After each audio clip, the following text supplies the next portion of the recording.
This week on To the Contrary.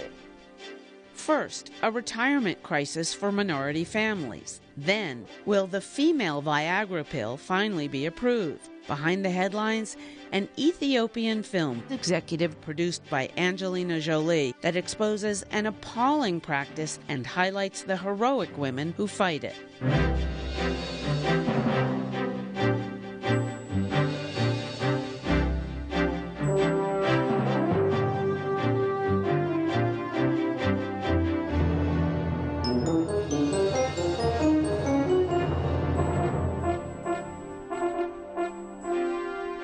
Hello, I'm Bonnie Erbay. Welcome to the Contrary, a discussion of news and social trends from diverse perspectives. Up first, the savings gap.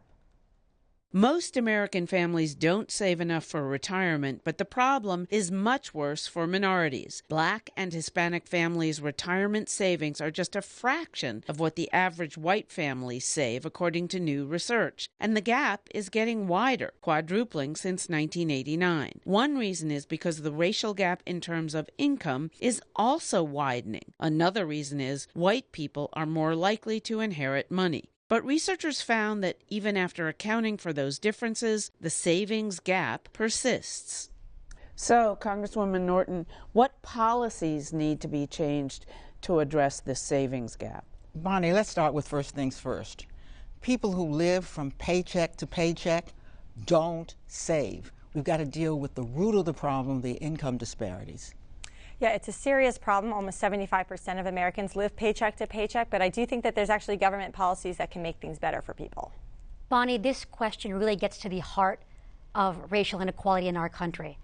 And before we're able to close this savings gap, we're going to have to make sure that Black and Latino families are able to earn as much in their lifetimes as white families.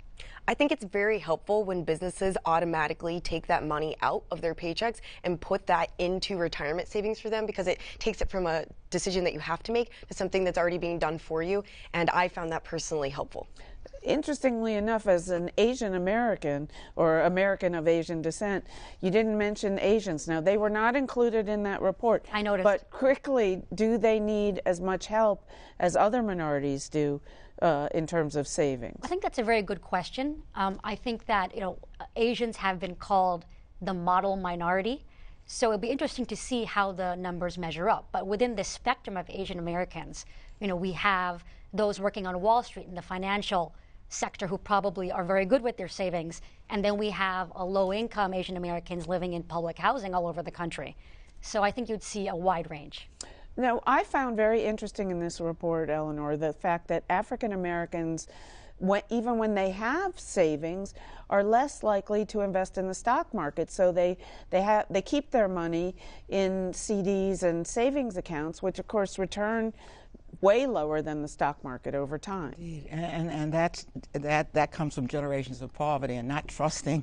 It's akin to when people used to put their money under their bed in a mattress, because the blacks you're talking about have enough education to understand what the market can do, and yet they would be very conservative in their lifestyles. They are black, therefore they don't know if their jobs are as safe as the jobs of others. They do not yet feel as secure as white Americans do, so they do the most conservative thing, and it hurts them. Okay, so what policies, you're saying in your response to the open question, essentially raise the minimum wage? Is that raise it? I wish it were as simple as that, and you even see Walmart doing that more recently.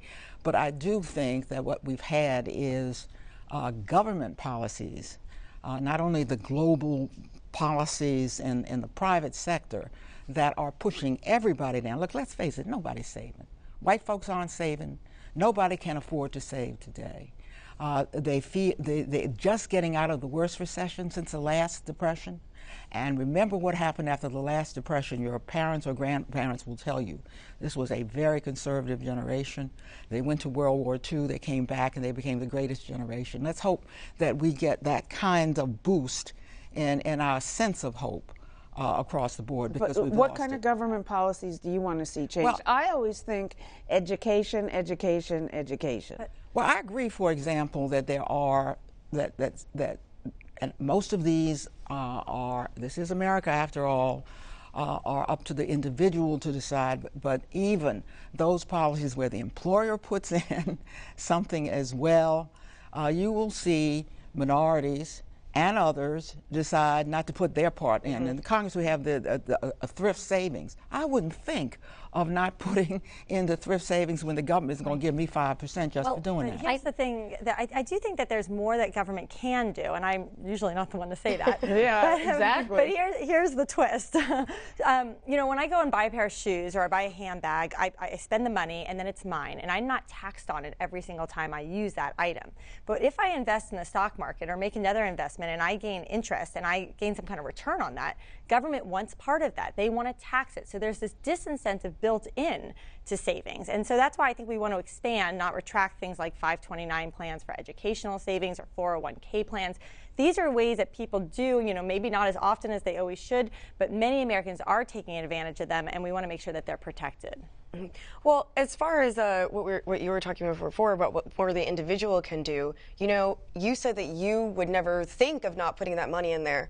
Well, but for paycheck to paycheck sort of situations, even if they are matching, a lot of people can't afford that, even if there is matching for it. And even though personally I could afford to do it, I wasn't doing it before my employer started doing it automatically because I was not living paycheck to paycheck, but certainly I didn't have an abundance of wealth.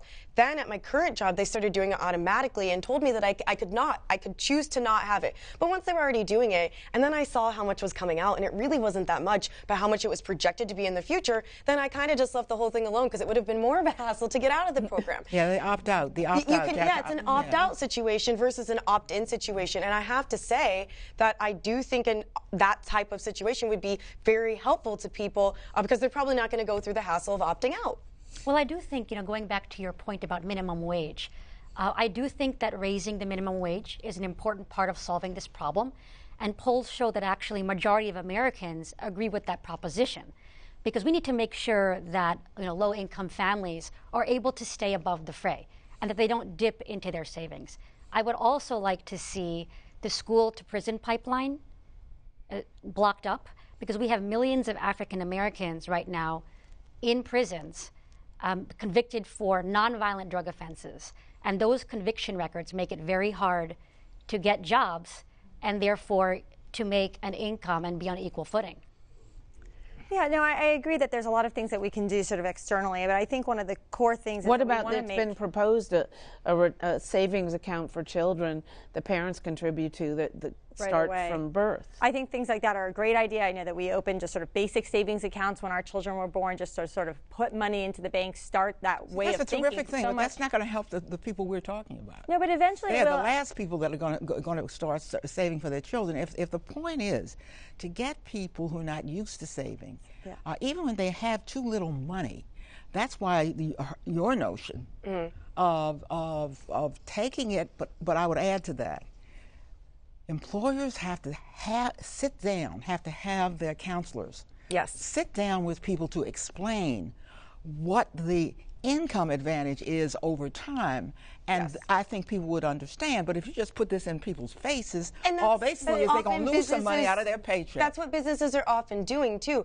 That was part of the reason at my old job I didn't opt in, is because they give you this whole folder of all these numbers, information, and your options, and it's just honestly very confusing. And I don't have time for that. Nobody's got time for that. What also happens is that even when employees do elect to take 401k plans, they don't contribute enough to the plan off the bat for them to even get savings. So, you know, economist Cass Sunstein actually recommends that we set a default contribution level that employees have to give in the beginning. Let me just add for 1 second, is that it's better that people have jobs that don't have benefits or don't have 401k plans and that they don't have jobs at all. And so I think I caution us against sort of pushing for things like the minimum wage and mandatory contributions to 401ks. Let's just make sure that we create jobs and economic growth, and then the savings will follow. All right. Let us know what you think. Please follow me on Twitter at Bonnie Urbay or @ToTheContrary. From retirement to women's health.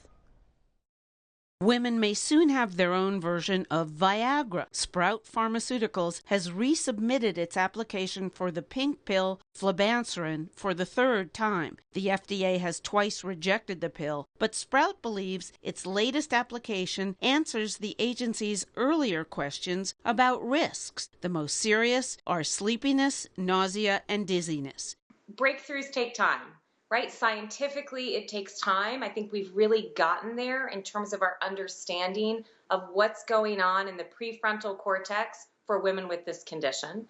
So that takes time. And I think, breakthroughs societally take time. And we have a lot of personal opinion about female sexuality. And my hope is that this year we really look to the science. If approved, flibanserin will be the first non-hormonal drug for treating HSDD, hypoactive sexual desire disorder. It's believed to affect 10% of American women. We have a tendency as a narrative in society to reduce all things related to sex and men to biology.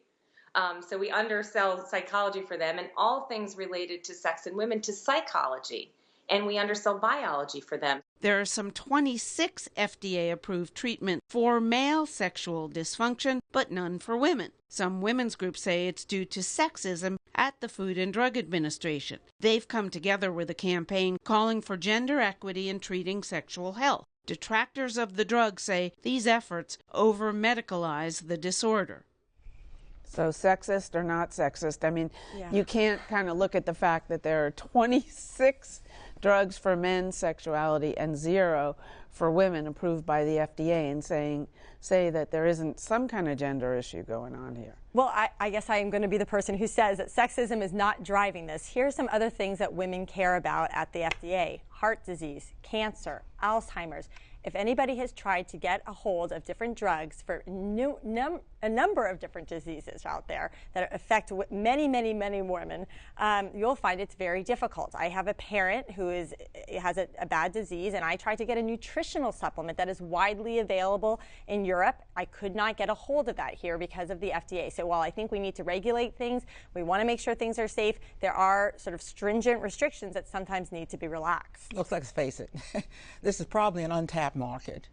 And what got me, in fact, it made me laugh out loud, that they showed an example of the side effects of men's Viagra that get, in fact, approved.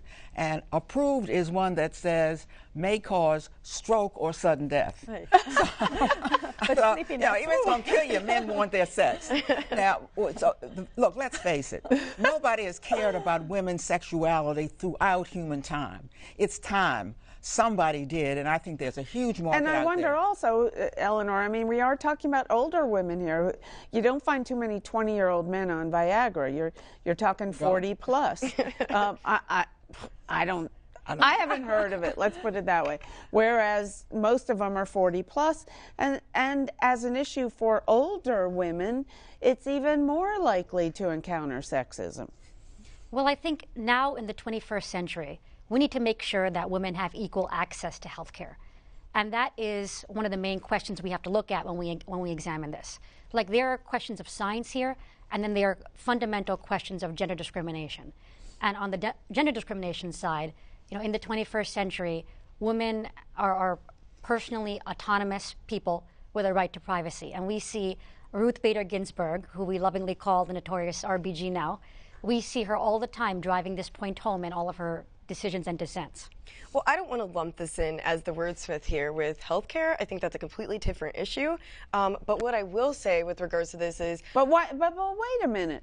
It's certainly a healthcare issue for men. I don't think it's a healthcare issue for men or women but to say that my health is affected if I don't get to have sex as often as I maybe want to.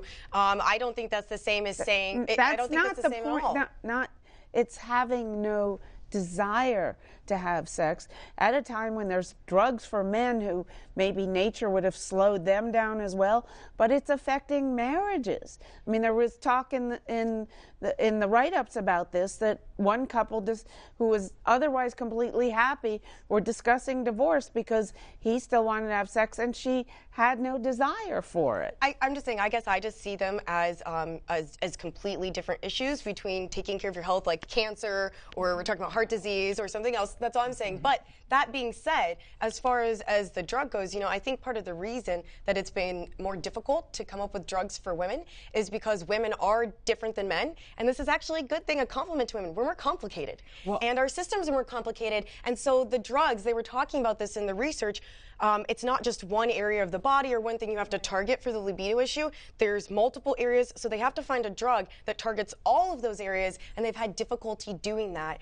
And that is sort of the problem here. It's just more complicated to come up with a drug for women. And I just wanted to add that I'm not opposed to this drug or to promoting it or to women talking about their sexuality at all. I think the larger problem and the way you probably would get this drug passed more quickly is if we actually address the issue of the FDA regulating these drugs across the board, because there are many people with life-threatening situations that can't get access to drugs. And if we could actually think through how do we make certain drugs available more quickly, more readily, this is not something that is apt to be as critical, and it may not get the attention that something like cancer or heart disease or Alzheimer's Well, look, would. none of us here are doctors or medical doctors. Those questions of science are not for us to answer. But I think we can all agree that certain decisions should be between a woman and her doctor. And this is one of them. And if a doctor decides that there's a real health problem here, the woman should have an ability to get the treatment that she deserves. Yeah, you're right, because we're talking about dysfunction. The word is dysfunction. So these are people who can't have sex at all. And I would regard that as a health problem, if they're particularly with couples. And I think taking it out of that sphere will only deter people from trying to deal with it. And I believe that the private sector wants to deal with it, but I do buy your point. That women's bodies are more complicated. They realize now they must deal with women's brains. And that is something I want them to be very careful with. Yeah. All right. Behind the headlines, the Academy Awards. Angelina Jolie's movie Unbroken is up for 3 Oscars this weekend, but not Best Director or Best Movie. Most people don't know that Unbroken isn't the only 2014 film with Jolie's name on it. Jolie also serves as executive producer of Difret, an Ethiopian foreign language film. It wasn't just something that pulls at your heartstrings, but it moves us forward. አንቺ ጎበዝ ልጅ ነሽ ራስሽን ከአደጋ ለመከላከል ማድረግ ያለብሽን ነገር ነው ያደረግሽው Difret is based on a true story and chronicles the case in the 90s that outlawed the kidnapping of child brides in Ethiopia under a practice called telefa. It's a very old practice of essentially abducting girls into marriage in Ethiopia. It's been going on for centuries. It's not unique to Ethiopia, actually. There's a lot of countries that do this. Once they get her pregnant, they can go back to the family and claim, well, now I'm going to marry her and be her husband. Meret Mandefro is the producer of Difret, the film that tells the story of a 14-year-old girl from a rural village who kills the man who abducted and raped her. She stands trial, becoming the first female to claim self-defense in Ethiopian courts. Difret also tells the story of her lawyer, the founder of the Ethiopian Women Lawyers Association. Mandefro says the English translation for Difret is courage. When you're seeing the story from the perspective of a lawyer, she was a workaholic, she was young, she was just starting this legal aid nonprofit that had never existed before, right? So even the idea and the audacity to start a nonprofit that was going to basically give free legal services for women and girls was a first of its kind at that time. Obviously, the young girl who, counter to everything that she's grown up in, her older sister, for example, was abducted into marriage. I mean, it's all she knows. She said, no, not me. And I think in both of those instances, those are stories about courage. The writer-director, a male filmmaker, grew up in Ethiopia, taking telefa for granted. His goal in making the movie was not to demonize, but to shine a light on the complexities of long-standing cultural norms. I think that's how tradition works, quite frankly, not just in places like Ethiopia, even in the United States, right? When you start looking at the traditions that affect all women all over the place, it's often parts of our culture that we take for granted and take as being normal that are often the most destructive.